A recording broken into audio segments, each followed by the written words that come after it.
O sea, ¿qué es lo que tú tienes que preservar? El DCDM, ¿qué es el DCDM? El original, los materiales trabajados de imagen, los archivos de imagen, los archivos de sonido, las copias. Bueno, nosotros metíamos ahí los papeles, tú sabes, de afiche, todo eso en una sola carpeta, en un LTO, tú me entregabas a mí y eso era lo que una organización, sea la Cinemateca, sea quien sea, iba a guardar en un casetico de este tamaño así toda la información de la película. Y tú tenías acceso a todo en ese cassette. Eso eran las normas para guardar el digital. Esa película para mí fue el punto de quiebre. Vamos a decir, pasé por todo lo del rodaje, pasé la postproducción, pasé todo y dije, qué cosa tan extraordinaria es el cine.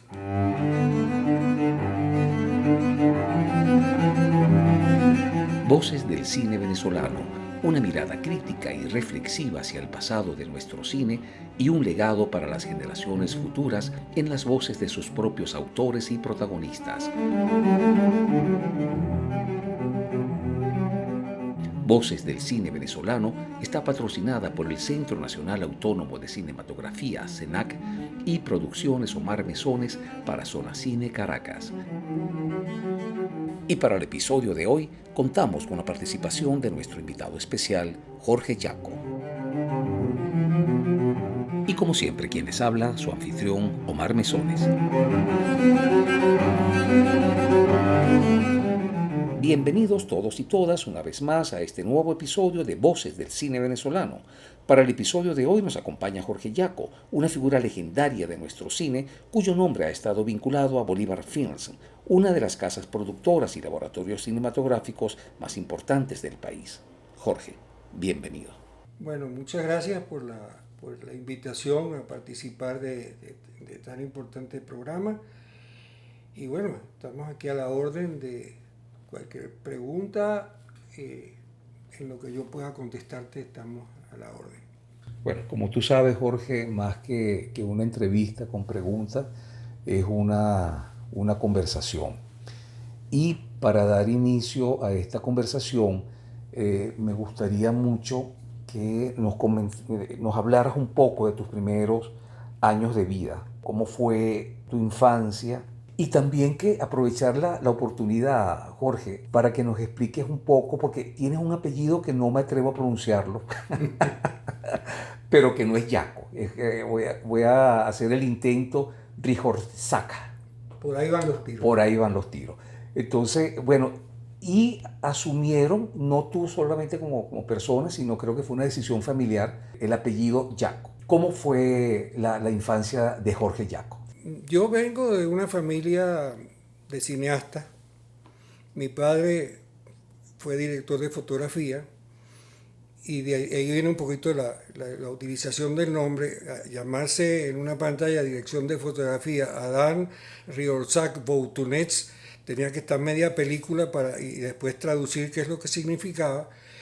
Él decidió usar una especie de seudónimo que venía de la familia de sus padres, que es Yaco. Entonces él empezó a aparecer como director de fotografía con el nombre de Adán H. Yaco. Lógicamente, una vez que se casa con mi mamá, que es Martínez de apellido, es de origen español, argentina de origen español, entonces ella también cuando empieza a trabajar en el cine, porque ella trabajaba en teatro y empieza a trabajar en cine, también adopta, en vez de usar el nombre artístico que usaba en el teatro, que era Anita Martínez, se cambia para el de Juana Yaco. Después, siguiendo las generaciones futuras, nosotros, específicamente mi hermano y yo, mi hermano menor, y yo asumimos también el apellido Yaco. Entonces siempre hemos usado el Yaco como el seudónimo para trabajar dentro de esta industria cinematográfica. Mi juventud, mi niñez, fue una niñez común, de que tienen todos los niños. O sea, yo nací en Argentina y bueno, jugaba, practicaba fútbol en la calle, todas esas cosas, y compartía con mis padres que básicamente trabajaban en el centro, nosotros vivíamos en el Gran Buenos Aires, y venían los fines de semana a casa. Entonces yo tenía una convivencia con mis padres de los fines de semana. Vivía con mis abuelos paternos. Ahí aprendí un poquito a hablar ucraniano y polaco y cosas de esas, porque ellos vienen de ahí, aunque mi papá nació en Estados Unidos. Entonces, yo convivía con eso que uno decía para aquella época, que uno tenía papá y mamá. Y este cuento te lo he hecho porque, ¿qué pasa? Cuando vienen a una crisis económica, en la época de los finales de los años 40, que hubo una especie de recesión del cine argentino, mis padres tuvieron que emigrar a trabajar en otra parte y fueron a trabajar básicamente en Brasil. Entonces, cada vez que nos reuníamos en la calle, los amigos del barrio, todos hablaban que mi papá es el carnicero, el otro es el electricista, y yo decía que mi papá trabajaba en el cine. ¿En qué cine? Aquí en el cine San Martín. No, en el cine, haciendo las películas, qué sé yo. Y entonces, claro, a uno, como yo no tenía a mi papá en mi casa, ni tenía a mi mamá tampoco en mi casa, entonces la crueldad del barrio, no, pero este es un guacho. Guacho en la Argentina significa que tú no tienes ni papá ni mamá. Entonces empecé a coger como una especie de bravura hacia el cine, porque me estaban quitando a mis padres, pues. Yo estaba viviendo con mi abuela paterna que ni hablaba español. Mi abuela nunca aprendió a hablar español, hablaba ucraniano, pues. Entonces empecé deseando tener a mis padres en mi casa. No estaban porque estaban en Brasil. Ahorita con la comunicación del teléfono quizás no me hubiera pasado gran cosa. Pero en aquella época que la comunicación era tener que ir a la telefónica, pedir la llamada, 2 horas después te pasaban 5 minutos por teléfono, era como que si hubieras perdido todo. Entonces eso me creó esa situación incómoda hacia el cine. Pero dentro de esa época también me ocurrió un fenómeno que me marcó mucho durante mucha época y todavía hoy en día sigue siendo para mí algo que yo no entendí en aquel momento qué es lo que pasaba. Mi hermano nace el 10 de octubre de 1945. Mi madre llegó con el chamito Luis a la casa. Nosotros teníamos aquella época que nos habíamos mudado a una casa muy grande, con jardín, para tener caballo y todas las cosas. Estando ahí, resulta que yo salgo a pasear al parque y pasa un avión al lado del barrio donde nosotros vivíamos. Entonces pasa un avión bajito de doble ala, pasa volando, y de ahí vuelan unos papeles, y caen papeles por todas partes. Cuando yo agarro el papelito que cayó en el jardín de la casa, me pongo a ver. Ya sabía leer y para mí eso era una maravilla, y me pongo a leer el papelito y dice Viva Perón. Y entonces entro a la casa y mis abuelos estaban sentados ahí, mi papá por otro lado, y él me dice, mírame, Viva Perón, Viva Perón. Entonces me agarra mi abuelo y por poco no me cae a golpe, cállate la boca, eso no sé qué cosa. Y yo bueno, no entendí nada, pues me regañaron, no me acuerdo qué cosa. Y bueno, aparentemente terminó el problema ahí. Pero al día siguiente me encuentro yo que ahora todos los que me criticaron a mí del Viva Perón estaban hablando de Perón. Y yo decía, bueno, ¿qué pasó ahorita? Ahorita no entiendo, con la chiquitico como era. Después de viejo, cuando entiendo toda la situación, eso fue el 17 de octubre. Cuando el avión tiraba, estaba en pleno proceso la revolución y Perón estaba preso en la isla Martín García. Y en ese momento no era bien, ese nombre no era bien nombrado. Triunfa el 17 de octubre, que después se convirtió en el Día de la Lealtad y todas esas cosas, y al otro día todo el mundo era para mí, ya me parecía que todo el mundo era peronista. Te cuento esto porque después viene lo que yo te dije de la situación que el cine me estaba quitando a mi papá. Pero resulta que cuando mi papá termina de trabajando acá, en el año 52, acá en Venezuela. En Venezuela, porque después de Brasil se vienen ellos dos contratados por Bolívar Films a Venezuela, y ese es el nexo que tenemos nosotros con Bolívar Films, viene de esa época. Están haciendo, él hace 2 películas, se está haciendo Luz en el Páramo, que es la última que está editando mi mamá, y mi papá le ofrecen un trabajo aquí, pero él dice que no, que él se regresa porque va para Brasil, porque él hace películas de largometraje. Mi papá siempre era un enamorado del cine ese de autor. Entonces mi papá se va a Buenos Aires, ¿ok? Entonces ahorita yo comparto con mi papá y mi abuela ahí en la situación cuando yo estaba solo. Yo ya me sentía realizado porque tenía a mi papá. Cuando decía, ¿y qué es tu papá? Ahí está mi papá, este es mi papá. Mira, para mí era un orgullo hablar de mi papá. Y mi papá me llevaba al centro, a un bar famoso que había en Talcahuano y Corrientes, Había un bar donde se reunían toda la gente que trabajaba en cine, actores, directores, técnicos, directores de fotografía. Y yo me llevaba ahí a tomar una naranja Cruz, que era muy parecido al Orange Cruz de la época. Y yo tomaba mi vaina y yo veía, pero bueno, pero este es Mario Barofio y este es Luis Sandrini. Para mí era una cosa que no lo podía, para mí era intangible pensar que yo en algún momento iba a ver al actor del Diablo andaba en los chocos, así, enfrente. Y era Luis Sandrini que me estaba dando unos maní de la tapita que le pusieron para tomarse un trago. Y empecé entonces a sentir todo lo contrario. Ahora yo estaba emocionado porque estaba participando de algo que para mí era increíble, para mí era como una cosa, como algo irrealizable. Y ahí fue mi primer contacto, digamos así, con el cine como tal. Y después de eso llego a Venezuela.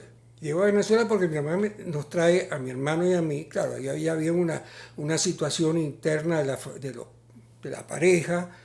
Después de eso terminaron ellos separándose y todo aquello, pero claro, en aquella yo no conocía esos pormenores.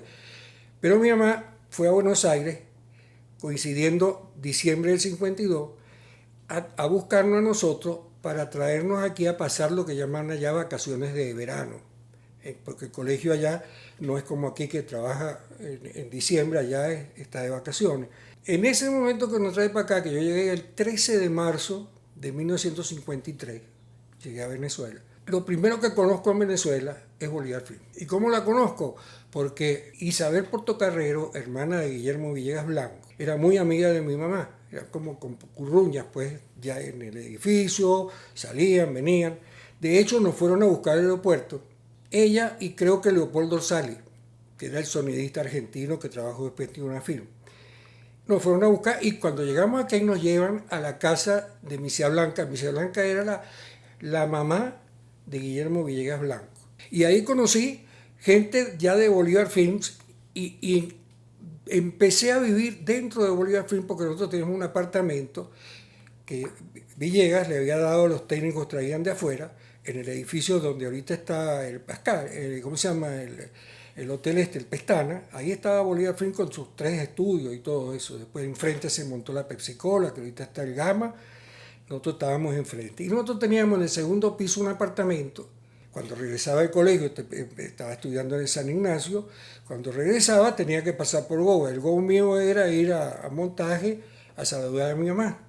Y tenía que pasar por el laboratorio, y tenía que pasar por el montaje, y tenía que pasar por el set. O sea, aparte de eso, hice mucha amistad con Villegas Bartel, el hijo que después fue presidente de Bolívar, y rompíamos vidrios, jugábamos juntos porque tenemos la misma edad. Él me llevaba a mí 6 meses de diferencia, jugábamos fútbol juntos, e inclusive estudiamos un primer año en el mismo colegio, en Simón Rodríguez, que estaba ahí donde está el Parque Central ahora. Y bueno, hicimos muchas migas. Y como yo vivía constantemente entrando a montaje con mi mamá, empecé a conocer gente del medio ya técnico y otras personas. Entre ellos me acuerdo mucho de Reni, por ejemplo. Reni Tolina, ¿no? Era un muchacho que estaba empezando a trabajar ahí en Bolívar y empezó con sus películas y sus narraciones y todo aquello. Y todo eso fue como concatenando. Yo quería ser ingeniero, déjame decirte, porque yo siempre pensaba que quería ser un tipo normal. Normal para mí es un tipo que tenga, así como dice un burócrata, ¿no? De 8 a 5, Eso de trabajar en cine, que tú no sabes cuándo empieza, cuándo termina, me parecía siempre como, mira, ¿por qué uno no puede ser como los otros? Y yo quería ser ingeniero, pero a la vez me estaba, sin saberlo, enamorando del cine. Y se me estaba metiendo cada vez más. Claro, yo seguí mis estudios, primero terminé mi bachillerato, 5º año, empecé la universidad y estando ya en 5º año y empezando la universidad, coincide que yo hago mucha amistad con Rociano. Rociano es un ingeniero químico que trajo Villegas para montar el primer laboratorio de color aquí en Venezuela. Y yo veía, y yo jugaba ajedrez, él también, y entonces no me sentaba en la oficina de él a jugar partidas rápidas y practicar ajedrez. Después terminé en la peña de la Hermandad Gallega, que se llama Alexander Bóveda, donde él era el presidente de la peña de ajedrez. Y mientras jugábamos ajedrez, yo veía ahí que él tenía curvas sensitométricas y cosas de estas. Y claro, yo le decía, pero es una curva logarítmica. Sí, claro, esta es logarítmica. Ah, no, pero entonces Rociano, que era mucho mayor que yo, oye, este tipo se puede hablar de estas cosas, porque hablábamos el mismo lenguaje, eso lo estaba estudiando y él lo estaba aplicando. Y empecé a entender lo que él estaba manejando y me empezó a interesar porque lo que veía yo en aquellas curvas era la sensitometría del color. Yo decía, coño, qué tan interesante cómo es que esa película tan finita y 3 capas están una encima de la otra, rojo, verde y azul, eso genera a través de un proceso químico una imagen complementaria que después se copia con otra película igual que esta y en la pantalla veo el árbol verde, el azul del cielo y yo veía aquello y veía la curva y veía los valores de pH que él calculaba, los problemas que tenía cuando fallaba la bomba de circulación. Bueno, todo eso lo aprendía yo mientras jugábamos ajedrez. Y en ese momento ya estabas estudiando ingeniería eléctrica. No, empecé ingeniería, que no empecé ingeniería eléctrica porque no me acuerdo qué circunstancia me pasó, porque no entré en la central, porque la ingeniería eléctrica la empecé a estudiar en la central. Pero como no pude entrar, y ese año, en aquella época, la carrera de ingeniería, los primeros 2 semestres, eran iguales para todas las carreras. Básicos. Sí. Entonces estudié en la Universidad Católica. ¿Por qué entré a la Católica? Porque, bueno que me lo recordaste, entré a la Católica porque como yo venía de los jesuitas de San Ignacio, obviamente tuve un tubo para entrar allá y me metieron. Pero era una universidad paga. En aquella época ya la situación económica familiar no era tan bollante. Y bueno, pero entré a estudiar en la Católica. Eso origina de que yo tengo que pagar, mi mamá tenía que pagar la cuota de la universidad. La universidad costaba 90 bolívares mensuales. Era un billete, porque ella se quedó sola aquí con 2 hijos varones estudiando, porque ella siempre quiso que nosotros estudiáramos y fuéramos profesionales en algo. Y bueno, yo veía el esfuerzo que hacía, como estaba el fuerte para esto, los 5 bolívares para ir a comprar tal cosa, esto y lo otro. Y bueno, no me tocaba sino ver qué hacía, cómo producía dinero. Y no se me ocurre, sino que bueno, hablando con Guillermo, bueno, pero háblate con el viejo a ver si te da trabajo. Entonces yo fui a hablar con el viejo. Mire, señor Villegas, y usted sabe que yo estoy estudiando, claro, y tiene que seguir estudiando, porque lo regañaba a uno, no tenía que fue un profesional, no era nada. Y entonces digo, no, pero es que es para pagar, y qué sé yo, no se preocupe, no, bueno, pero yo quiero trabajo. Usted me pide, ¿cómo va a venirme a pedir trabajo si yo no tengo para pagar los que están? ¿Cómo voy a poner un personal nuevo que no tengo para pagar? Y digo, bueno, de todos modos, déjame ver. En ese momento coincide, había una persona que se llamaba de apellido Olivieri, que estaba encargado el archivo de Bolívar Film allá abajo, que eran 2 cuartos llenos de latas de películas, así como esta, pero en toneladas de lata, donde estaba todo el material del archivo. Bueno, como Olivieri se va, pide que te explique y sigue haciendo lo que está haciendo él. El tipo lo que hacía era sentarse en una mesa como esta, darle vuelta a los rollos, verlo con una lupa, identificar lo que había. Mira, aquí está Medina Angarita con fulano de tal. Sin darme cuenta, ese es el origen de Cine Archivo. Ese fue mi ingreso. Me estaban pagando 150, algo así, en bolívares al mes. Bueno, yo sacaba la cuota de la universidad, que eran 90.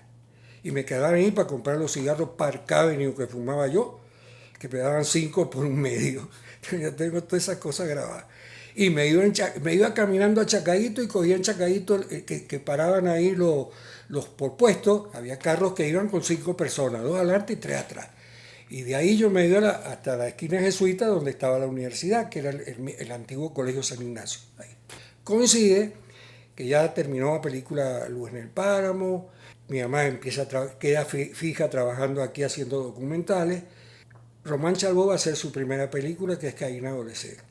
Yo creo que ese es el punto de quiebre mío. Cuando va a hacer la película Caín Adolescente, por supuesto, Román era muy amigo de mi madre y empezaron juntos. Él era un chamito cuando entró en Bolívar Film, trabajaba como de actor, hizo, de asistente de dirección, todo hizo. Entonces va a hacer la película y bueno, va a hablarle con Villegas para hacer la película en Bolívar. Pero la película, como todas las cosas, el cine, una producción es marginal, ¿me entiendes? Entonces él empieza a filmar y le dan el estudio por las noches, porque de día necesitaban el estudio para otras cosas que hacía Bolívar Film de su día a día. Y de noche, por cierto, se filmaba. ¿Y quién era el director de fotografía? El mismo jefe de producción de Bolívar Film, que era Ramiro Vega. El sonidista, el mismo Eduardo Andes, el papá de Orlando, que para descanse mi compadre, era el sonidista de la película. Y yo, que estaba estudiando, bueno, yo de noche bajaba al estudio, pues vivía en el segundo piso, bajaba y entraba al estudio que estaba aquí. Entraba y me convertía en el toero. Mira que no vino el microfonista, ese mismo soy yo. Yo metía con aquel boom famoso del Mall Richardson, que uno lo jalaba para acá y venía para acá, yo hacía sonido, el micrófono. Y entonces me acuerdo que la lucha mía era que el señor Anderson me decía, baja el micrófono, entonces yo bajaba el micrófono. Entonces González me decía, sube el micrófono, que era el fotógrafo. Ahí entendí yo la lucha entre con el microfonista y el cámara, porque tú tenías que bajar para tenerlo más cerca de tuyo y el otro quería que subiera porque lo sacaras de cuadro. Bueno, o le producía una sombra, le entraba una sombra, no estaba el micrófono, pero estaba la sombra. Bueno, pero eso lo hacía yo porque no llegó el microfonista, pero otro día no venía el que hacía el carrito, yo hacía el dolly. Y no venía el foquista, yo era el foquista. Hasta proyeccionista fui porque el proyeccionista prácticamente no trabajaba de noche porque vivía lejos, vivía yendo hacia Guarenas, había un sitio donde él vivía, no me acuerdo el sitio, y entonces en la noche se hacían los doblajes, que se ponían sin fin para doblar. El rollo para mí era que tenía que hacer un sin fin por el piso para que no se enredara la película y a la vez estar con los carbones, porque los carbones se van despegando y te vas quedando sin luz. No es como ahorita que tiene uno xenón y todo eso, no, aquella era con carbones, había que cambiar los carbones, te quemaban las manos, todo esto es. Después, para terminar el cuento, termino haciendo al final, porque le ayudo a mi mamá en el montaje de la película, ella está montando y yo sentaba, le pasaba los rollos, ya era más grande, y termino haciendo la compaginación del negativo, que era lo más delicado, porque si tú metes tijera donde no es, echaste a perder el negativo. Y yo hice mi compaginación del negativo. Esa película para mí fue el punto de quiebre. Vamos a decir, pasé por todo lo del rodaje, pasé la postproducción, pasé todo y dije, qué cosa tan extraordinaria es el cine, como expresión artística, expresión cultural, expresión noticiosa. Cuando yo veía la película y veía a Pérez Jiménez y cosas de esas, para mí me parecía que esto es increíble. Y bueno, y como también tengo el gene de mi papá y mi mamá que hacían cine, entendí muchas de las actitudes de ellos. Unas actitudes que parecían descabelladas, no lo eran. Para mí aquello fue como la gran universidad sin saberlo. Y siempre pendiente de querer terminar mi carrera, ser ingeniero. Bueno, después ocurrió un fenómeno adicional.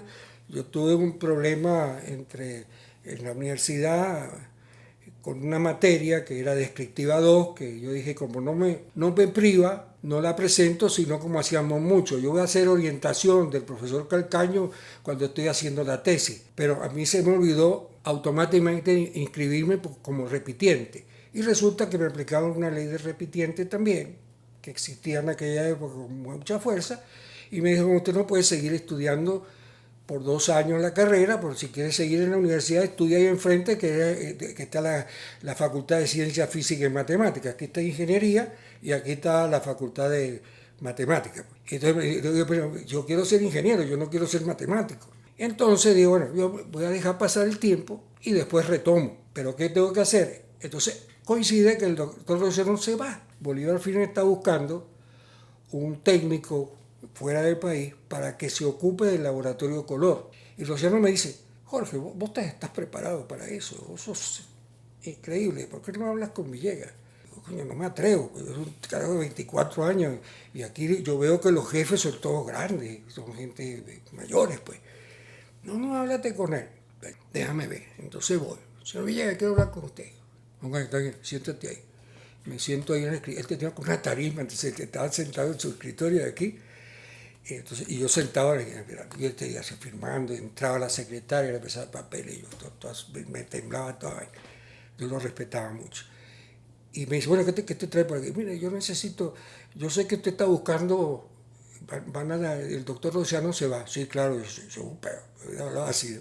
Yo quisiera a ver si pudiera trabajar en eso. Y entonces le explico. Yo, no, yo aprendí con él esto, qué sé yo. Ah, estás con eso. Bueno, chicos, vamos a hacer una cosa. Yo te voy a dar 2 meses. Si en 2 meses tú puedes con eso, te quedas con el puesto. Y si no, sigue en tu universidad como está, todavía no sabía que yo estaba en aquel momento con el problema de la universidad que se me estaba trancando y no ha pasado nada. Pero sigue estudiando. Eso siempre me lo decía. Ok, muy bien. Me da ese puesto es hasta el día de hoy. Y yo nunca termino de agradecerle la confianza que ese señor me tuvo para darme ese puesto. Que para aquella época tenía una situación totalmente ilógica. Es decir, ¿cómo voy a poner de jefe de color? El color era mucho más importante que el blanco y negro a un chamito. Yo debía haber empezado por el blanco y negro y no por el color. No, fue al revés. Yo empecé con el color y después me dieron el blanco y negro también porque funcionaba. Entendieron que mis teorías eran muy buenas y que era importante, porque yo dije, bueno, en blanco y negro no puede ser que estamos metiendo el dedo. Sí, voy a echarle un poquito más de ácido acético, ¿no? Eso hace un estudio de pH-metre, cuál es el nivel de pH que tiene, qué sé yo, para hacerlo. La cosa con análisis como debe ser, pues. En aquella época de la práctica, no, yo estoy en una práctica, meto el dedo, yo sí, vamos a echarle un litro de ácido acético. Es un poco la forma muy artesanal de revelar el blanco y negro. Tú sabes, tú revelabas, bueno, lo revelo un minuto más, no importa, porque el revelador está medio vencido, tú dejabas el papel que salieran más imágenes. No, a lo mejor ya el revelador no sirve, tienes que cambiar con un revelador, reforzar el revelador porque se va agotando. Todo eso me tocó a mí ahí, siendo jefe de gente mucho mayor que yo. El laboratorio para el cine en general y para el cine venezolano no es una excepción. El laboratorio es como una suerte de sala de parto. Y lo digo no tanto metafóricamente, casi lo digo en términos literales, porque es acá donde la imagen se materializa. Exacto. Una imagen que ha sido gestada en el rodaje. O sea, que ha sido gestada con un director de fotografía, con una puesta en escena, una película que colocas en una cámara, ahí se gesta, ahí se recoge, se imprime la imagen, y no es hasta que llega al laboratorio y se procesa que esa imagen ve la luz. Sí, exacto. Este proceso es importantísimo porque de lo bien o mal que se haga depende también la vida que va a tener esa película. Hay casos, por ejemplo, la elección de una película puede ser también afortunada o desafortunada. Hay, por ejemplo, el caso de dos películas que se rodaron en los años 80 que se produjeron utilizando material Fuji. Era cuando llegó el 400 ASA y en ese momento Esteban Pucho Cortalón era un entusiasta de ese... Muy amigo mío. Sí. Entusiasta de eso porque eso implicaba además, ese 400 ASA significaba un ahorro económico en lo que era el alquiler de equipo, la movilización de equipo. Claro.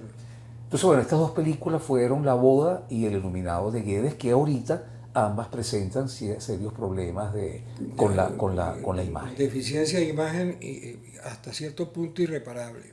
Nosotros llevamos, ya te diría, como 5 años. Primero es buscando recursos y nosotros haciendo pruebas también, utilizando nuevas tecnologías y cosas de esas, para ver si podemos crear ficticiamente la capa que se perdió, que la primera capa se borró, pues. Entonces queda la película bicolor. Usted tiene parte de la capa verde y la última, la roja, la tiene, pero la de arriba se perdió. ¿Y están trabajando con el negativo o con una copia? Estamos trabajando con negativo y copias que hemos conseguido, hasta videos hemos conseguido. Ahí sí estamos en el proceso total de restauración, de ver cómo se hace, porque además, te puedo contar, esa película tenía un ingrediente adicional. El look de la película que quiso lograr el fotógrafo era un look muy particular, muy pastel, en pocas palabras, él usamos, como exponiendo la película y nosotros como laboratorio, como si la película fuese subexpuesta para lograr ese tono, que tuviera valores en los negros. Eso significa que tú tienes un negativo mucho más suave y que la exposición en los negros se vean. O sea, esas tomas de claroscuro que tú estás viendo, que tú ves que es oscuro, pero yo estoy viendo que este negro de acá es distinto de este. Para lograr eso yo tengo que tener una exposición muy particular para lograr eso. Y eso se estudió, se hicieron pruebas. Y bueno, esas son las partes que se fueron deteriorando el material. Y por supuesto, el problema del material, luego del correr del tiempo, bueno, uno te dice, Fujinova, lamentablemente fue un error de esas emulsiones, salieron malas. Bueno, nos tocó a nosotros, en el caso de la película de la boda, que esa película fuera, uno de los lotes fueron esos 90.000 pies que ellos compraron. Volvamos entonces al laboratorio como una sala de partos. Bueno, el laboratorio, fíjate, siempre fue considerado o bien una sala de parto, que es una forma muy buena y agradable que te digan eso, y otro es que algunos que dicen que es un túnel del tiempo, que uno se mete y no sabe cómo va a salir de ahí. Hay algunos que dicen eso. Yo creo que el laboratorio es un proceso tecnológico normal y corriente, el cual requiere que muchos de esos procesos, como te conté anteriormente, de la fabricación de la película, en el proceso de laboratorio, Kodak te dice en los rollos que está eso súper controlado todo, pero te dice en letra chiquita que si ese rollo sale mal porque está tal cosa, tal otro, Kodak solamente se responsabiliza de devolverte un rollo igualito y el mismo valor, porque el valor intrínseco de lo que está dentro de la película no lo puede garantizar. Los laboratorios más o menos hacemos lo mismo. Se echaba a perder un material y entonces venía el productor, mire, ¿y quién me va a pagar la filmación? Mira, yo no, lo que tú me estás pagando por revelado es 0,10 por pie y tú me estás diciendo que te gastaste $300,000 ese día de filmación.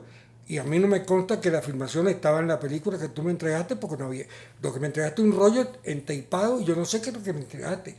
O que el asistente de cámara se equivocó, sacó el filmado, lo tiró de un lado, pensaba que era el virgen, me dio uno virgen a mí. O resulta que me dio uno que lo cargó en la cámara y lo expuso 2 veces. Y tú me vas a decir a mí que yo tengo la culpa, que la película está impresa por aquí y por aquí.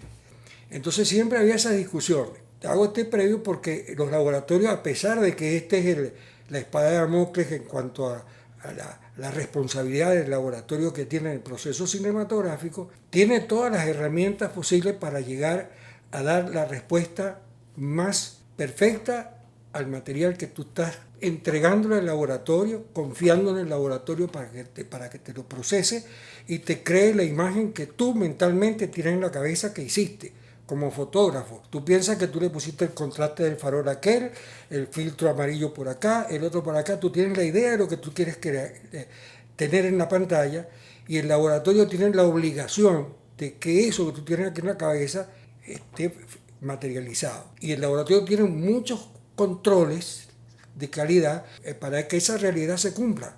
O sea, el laboratorio no es un sitio que revela un cuarto oscuro y tú no sabes lo que está pasando ahí adentro. No, ahí adentro hay controles que hacer, controles constantes de temperatura, constantes de refuerzo del material, constantes lecturas de pH, porque el pH es la medida que me dice a mí como una fiebre. Yo sé el nivel de la fiebre que yo puedo tener para estar sano o estar enfermo, o el nivel del azúcar que tengo que tener yo para ser o no ser diabético. Empezamos con unos controles grandes así de temperatura, pero después se digitalizó. Los sensores eran mucho más precisos. Cuando vino el proceso caliente, todas esas cosas cambiaron y fueron mucho más rigurosos los controles. Y siempre el éxito del laboratorio era que esto se reflejara en el resultado final. El que es un parto, sí es verdad, es un parto, pero es un parto compartido, porque para que exista el parto tiene que haber un papá y una mamá que gestaron eso que van a hacer en el parto, que va a ser el partero que lo saque. Pero no le eche la culpa a todo el partero, porque si sale en morocho lo hiciste tú. Hubo una época que ya se empezó a aceptar el laboratorio como algo normal, algo que está dentro del proceso, el montaje, el laboratorio, el otro. Sobre todo cuando viene el ingreso de la informática al proceso. Y bueno, y ahorita resulta que todo lo que es fílmico es época dinosaurica. No. Ahí hubo todo un proceso para llegar a lo que ahorita llamamos cinematografía digital.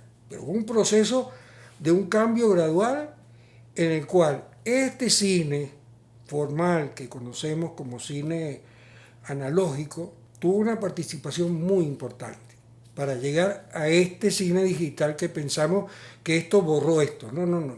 Esto es producto de esto. Ahora, Jorge, ¿Qué crees tú que hemos ganado y que hemos perdido con este pase tecnológico de lo analógico a lo digital? ¿Qué ganamos y qué perdimos?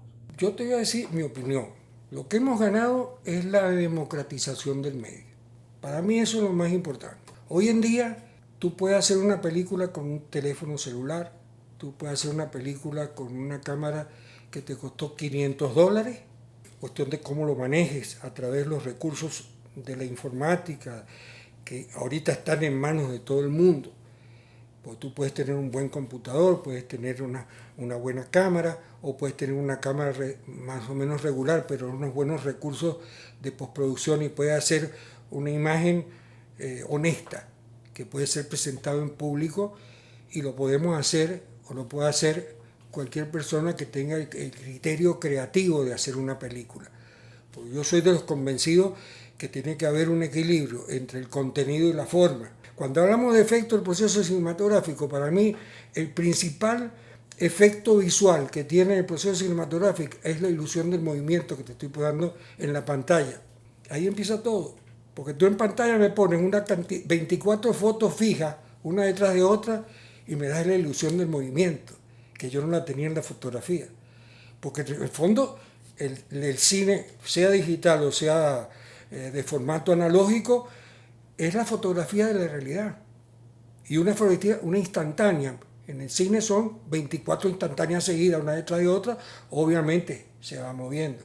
Ese es otro tema que tiene que ver con respecto a lo que llaman look cinematográfico. ¿Qué pasa con el look cinematográfico? No, tú ves el programa que dice, vamos a poner el look cine, y lo que te ponen es, se quemó la película, unas rayas. No, esos son defectos del cine. Eso no es look. El look cinematográfico es el mood que la imagen te produce, porque los 24 cuadros que vas en un segundo de película son 24 fotografías distintas una de la otra. Ahí no hay compresión ninguna.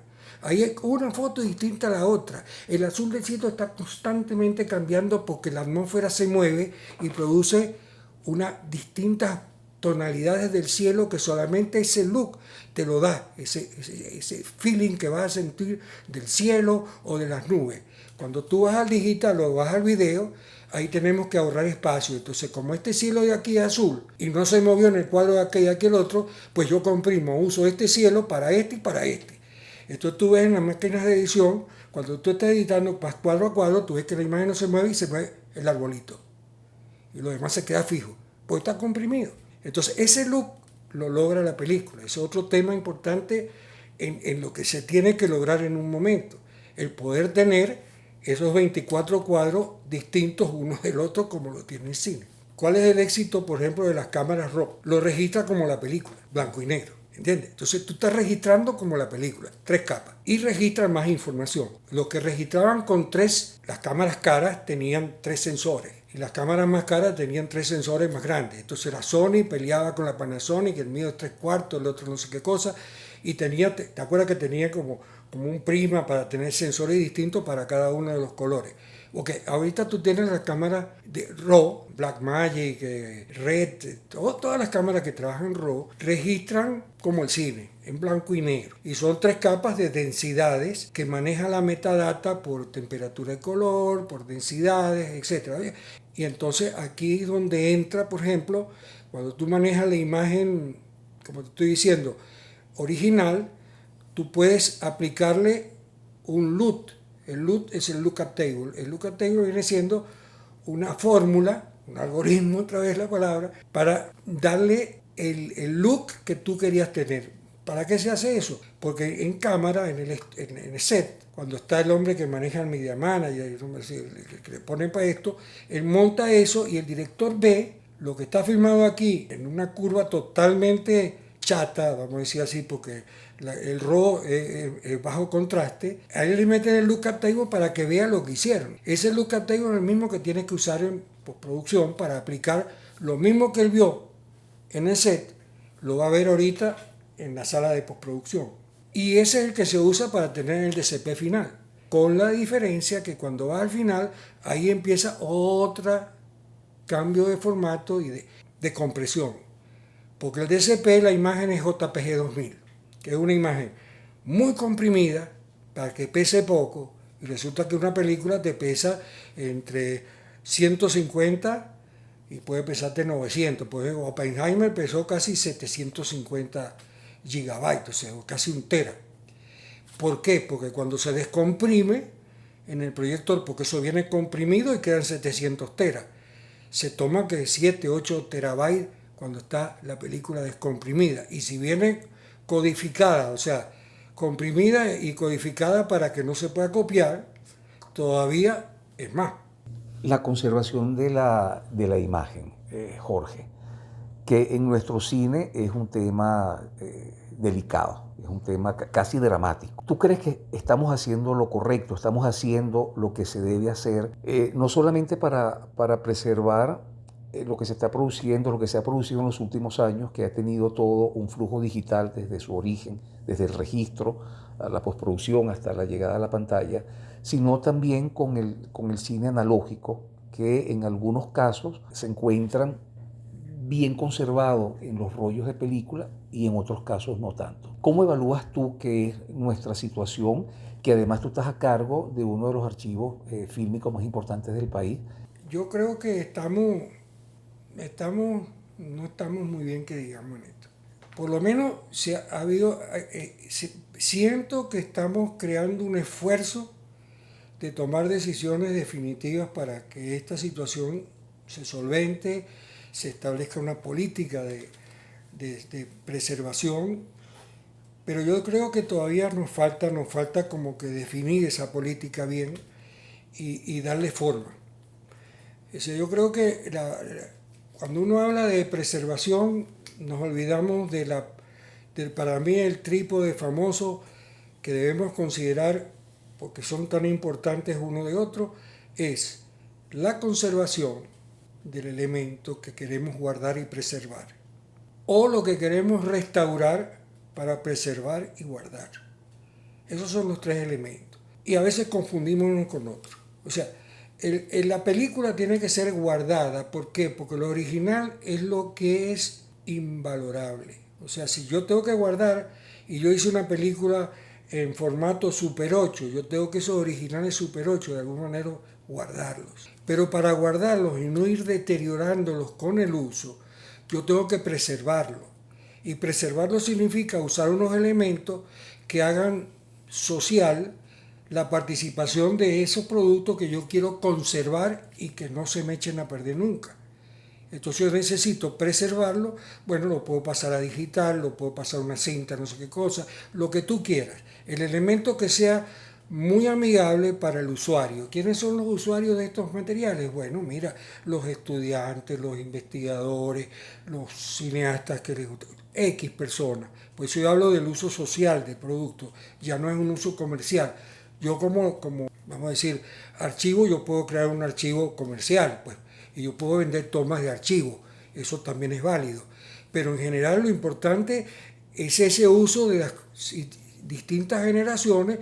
Bueno, vamos a ver, mira, cuando Diego Rísquez hizo su película Sinfonía Tropical, por decirte algo, y la hizo en Super 8, mira, y aquí está los originales como eran en Super 8. Esto está preservado en un digital, pero hay una latica ahí que tiene los originales guardados con que Diego Rísquez filmó su película. No tengo este material, bueno, entonces tengo que restaurarlo. ¿Cómo lo voy a restaurar? Bueno, vamos a conseguir todo lo que tenga que ver con esta película, sea unos pedacitos de copia, sea los videos que a lo mejor tú tienes guardados porque alguien te lo prestó y tú lo guardaste. Copiar todo eso y de ahí reconstruir la película a través de la restauración, por eso se restaura, para tener lo que no tengo ni original ni preservado.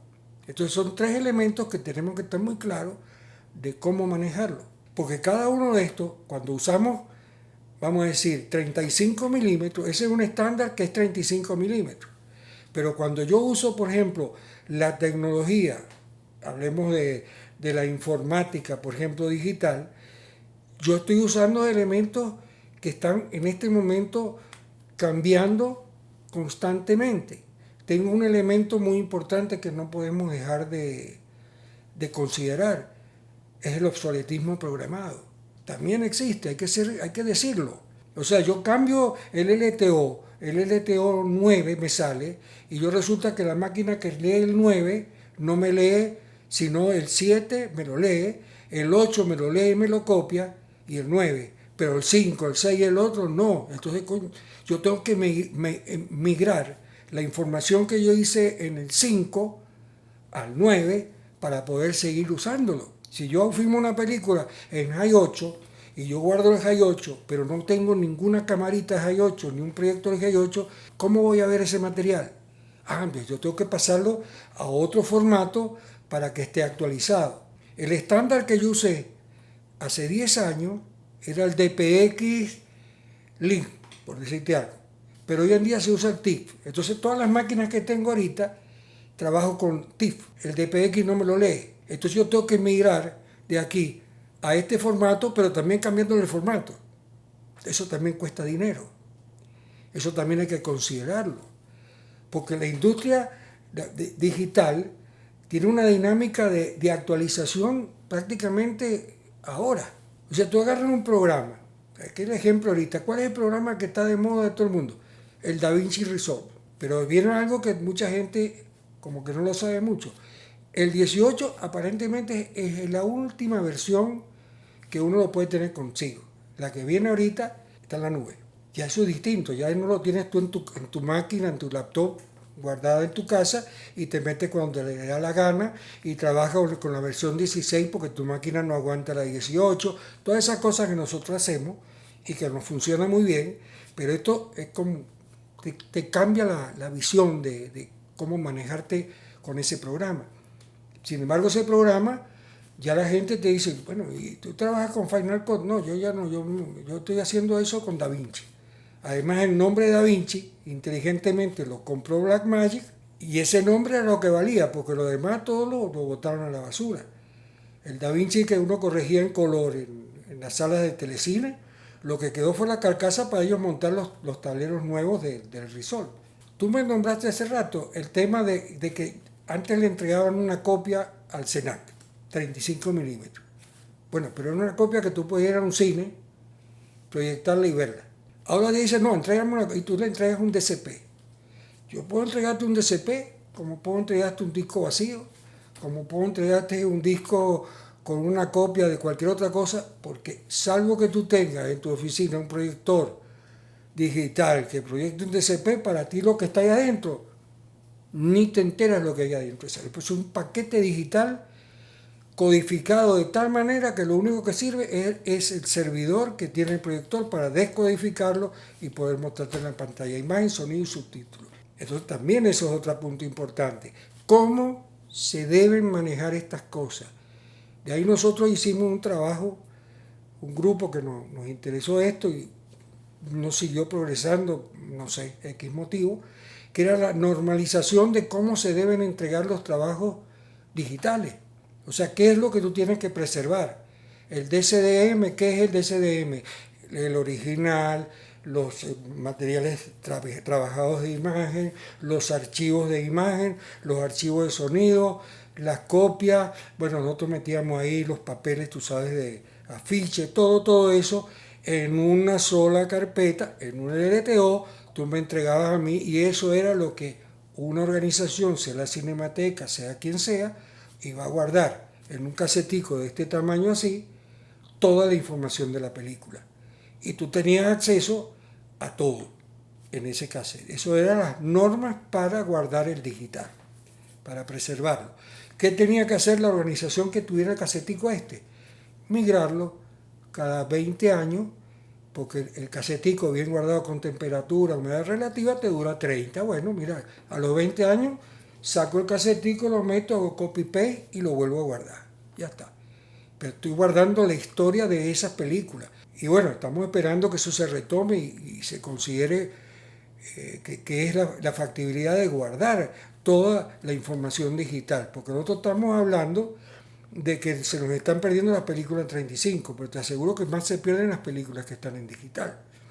Porque las de 35, por lo menos, si está la copia guardada, ahí está. En el caso nuestro, en Venezuela, ¿qué se está haciendo, qué no se está haciendo y qué se debería hacer? Lo primero es establecer, como te lo dije antes, una política de conservación y preservación, por decirte los términos, si queremos meter la restauración también, con respecto a las imágenes en movimiento, usando el término que creó la UNESCO para referirnos a las películas y todas esas cosas.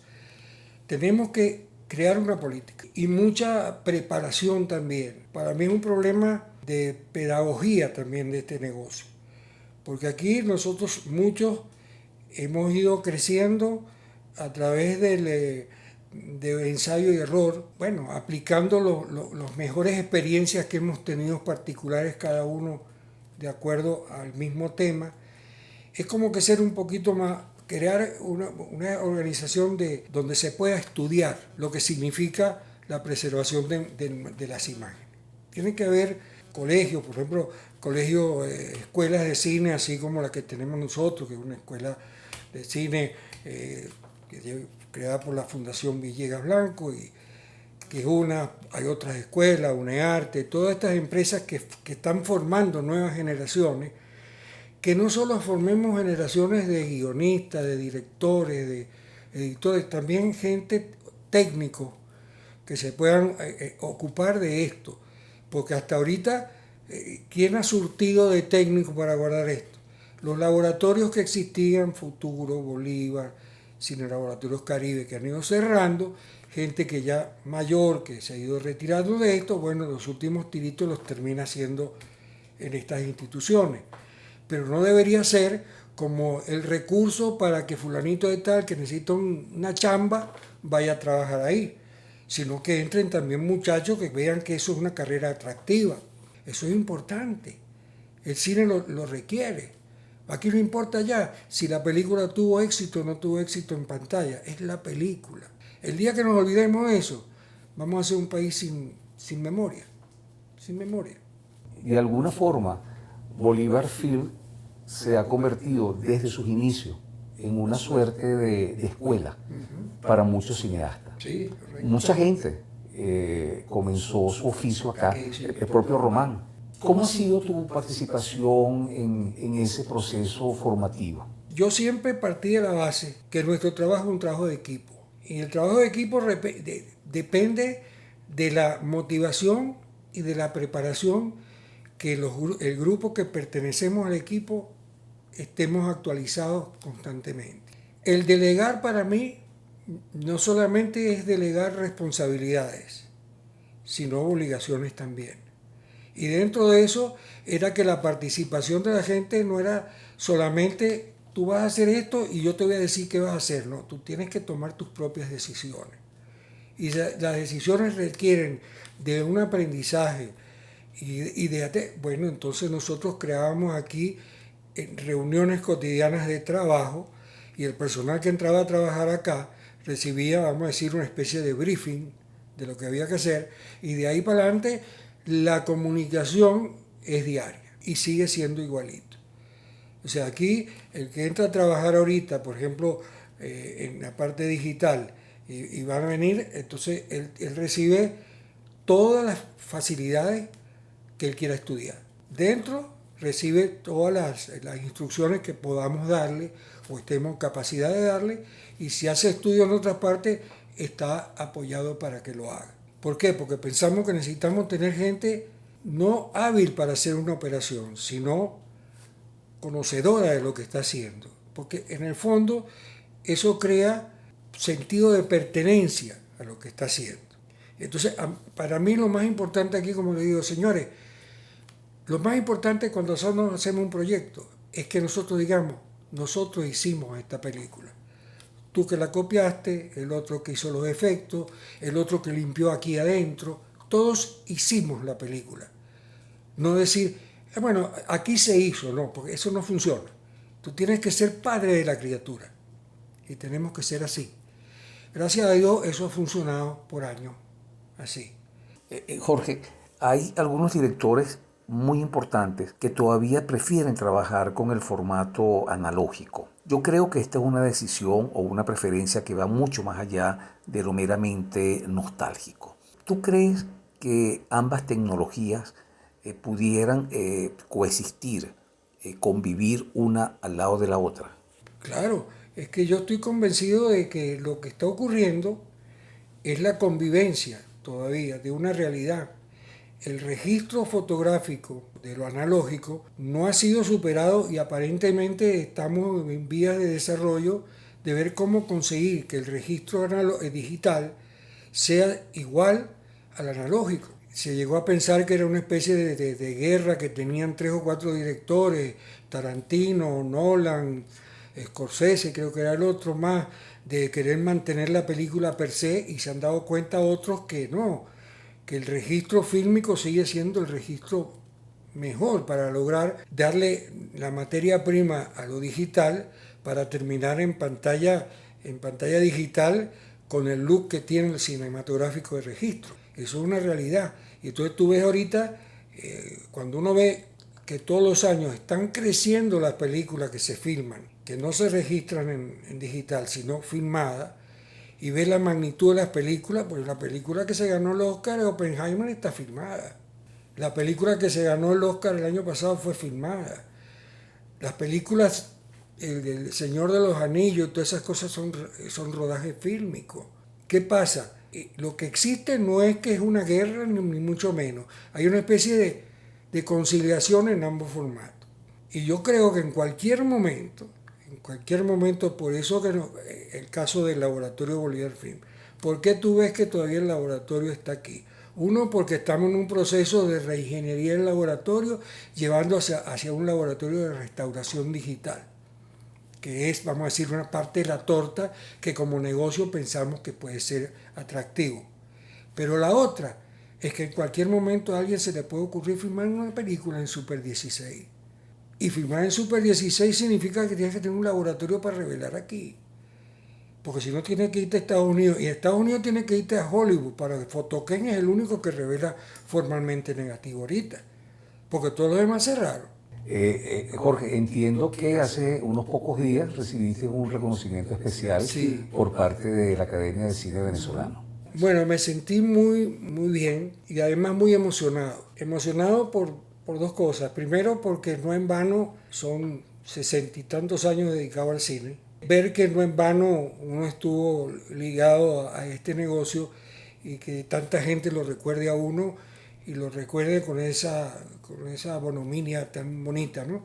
Como la que yo recibí ahí, porque uno no se da cuenta a veces de la cotidianidad de lo que está alrededor de uno y cuánto lo conocen a uno y cómo lo respetan y todas esas cuestiones. Para mí fue emocionante. Y también muy emocionante fue ver cuando pasaron una película que hicieron ahí y en una toma que está ahí está mi madre en montaje en el edificio viejo y me emocionó mucho ver a mi madre porque con el ejemplo de ella y también con el ejemplo de mi papá yo aprendí a querer a la industria del cine, a querer el cine como parte de mi familia. Y ver a mi mamá ahí me emocionó demasiado. Yo no sabía que esas emociones existen, a pesar de que uno tenga 80 y dele, pasen esas cosas. Pero ver a mi mamá, antes de que me dieran el reconocimiento, verla en la pantalla jovencita como era, y yo en aquella época tenía 17 años cuando ella estaba ahí, en la pantalla todavía me emociona verla ahí, pues, a la viejita, pues, que no era viejita ahí. Pero fue emocionante de verdad. El cine para mí es eso, es como parte de la familia. De verdad te lo digo, y siempre caigo en el mismo tema porque yo me siento como en mi casa. El día que yo deje de trabajar será el día que me muera. A mí me dice mi hija, papá, ¿y tú no tienes sábado y domingo? Sí tengo, pero tengo un compromiso, hija. Ay, papá, tú sí eres. Bueno, Jorge, ya para acercarnos al cierre, me gustaría hacerte unas preguntas que son un poco más cercanas, más personales. Y la primera de ellas es, si tuvieras que escoger un libro, ¿qué libro sería? Mira, el libro que yo escogería es un libro muy cortico, 250 páginas apenas, que se llama El hombre que calculaba. Una película. Bueno, ya te la nombré una, 1917. Pero tengo otra, La vida es bella. Y hay otra tercera que es Roger Rabbit. Que técnicamente es increíble cómo se pudo unir en esa película la animación analógica y qué realidad tan bien lograda, cómo se manejaron los recursos para poder hacer esa película. Un director de cine. El director de cine que yo admiro es Clint Eastwood. Un cantante. Mi música favorita es la country. Mis cantantes favoritos son Kenny Rogers y Dolly Parton. Un personaje de la historia que te hubiera gustado conocer. Personaje de la historia que me hubiera gustado conocer así personalmente es a Perón. Primero por mi experiencia de 6 años, de que él me explicara a mí por qué mi padre me regañó por decir viva Perón el día 17 de octubre y al día siguiente me dicen lo contrario. Alguien me lo tiene que explicar y mejor que nadie, él mismo. Una época en la que te hubiera gustado vivir o pasarte una temporada. En la primera república de Venezuela. Ese periodo corto de 1810 al 1812. Algo de lo que te arrepientas. El no haber terminado ingeniería eléctrica. Aunque no hubiera ejercido, me hubiera sentido realizado, porque siempre pensé ser ingeniero eléctrico, no pude ser. Algo de lo que te sientas muy orgulloso. No quiero ser egoísta, pero me siento orgulloso de mi trabajo, de mis hijos, de mi familia, de mis padres, y creo que en todas esas cosas siempre he sido exitoso en mi vida. No tengo de qué no estar orgulloso de todo. Bueno, Jorge, de verdad, muchísimas gracias por todo tu tiempo, por todos los recuerdos, por todas las reflexiones que has compartido con nosotros. Y bueno, de nuevo también te doy felicitaciones por ese reconocimiento que acabas de recibir. Muchísimas gracias. No, gracias a ti por esto. Me siento orgulloso, además que tú me has considerado para esto. Te lo agradezco mucho, de verdad que sí, te lo agradezco. Muchas gracias.